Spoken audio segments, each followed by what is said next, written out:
à partir du propos de deux personnes que nous avons totalement au gouvernement à la rue. Et cette première personne, c'est Ismaïla Madior Fall, le grand constitutionnaliste. Il a fini de démontrer qu'en dehors du droit constitutionnel, il ne connaît absolument rien du tout à la matière juridique et il l'a démontré à suffisance. Et depuis qu'il a vendu son âme en matière constitutionnelle, il ne connaît plus rien du tout.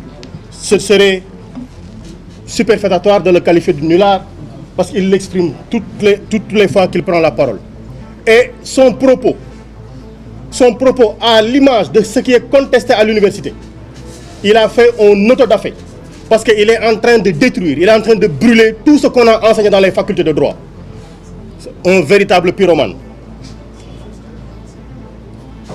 Il a déclaré dans sa conférence de presse, comme ça a été dit tout à l'heure par le brillant Ngagne Demba Touré, que tout ce qui a été dit sur le passage d'une infraction de viol à une infraction de corruption de la jeunesse, c'était compris dans l'ordonnance de renvoi.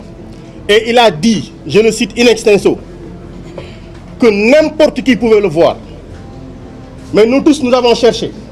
Dans l'ordonnance de renvoi, nous avons lu de la première à la dernière lettre dans l'ordonnance de renvoi.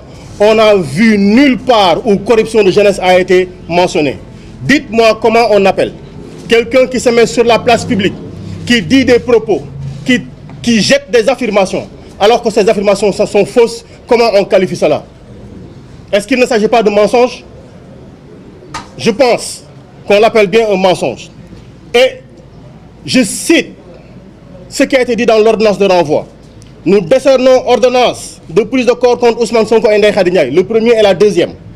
Ordonnons leur mise en accusation et leur renvoi devant le tribunal de grande instance de Dakar, statuant en matière criminelle pour être jugés conformément à la loi des chefs de viol et menaces de mort contre le premier, incitation à la débauche, diffusion d'images contraires aux mœurs et complicité de viol pour la deuxième. Ou est-ce que vous avez entendu ici parler de corruption de jeunesse? Et j'ai entendu hier ou avant-hier un brillant menteur journaliste, ancien journaliste du plutôt, dire que dans l'article 324, dans cette ordonnance-là, cette infraction-là a été mentionnée. Mais que nenni. Et M. Madior Fall déclare également dans sa deuxième précision que le chef d'accusation donc était bien visé dans cette ordonnance-là, et il avait dit, bien entendu, que tout le monde pouvait le consulter. Nous avons consulté, nous avons lu, nous avons relu, nous avons retourné cette ordonnance-là dans tous les sens, nous ne l'avons pas vue. Nous avons essayé par notre intelligence de le déduire, nous n'avons pas pu le déduire.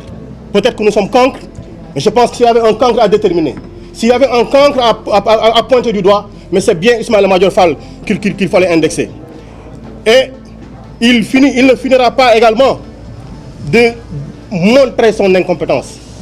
Parce qu'il a voulu s'ériger en un connaisseur de la matière pénale, de la matière judiciaire, disons tout simplement. Mais il a dit,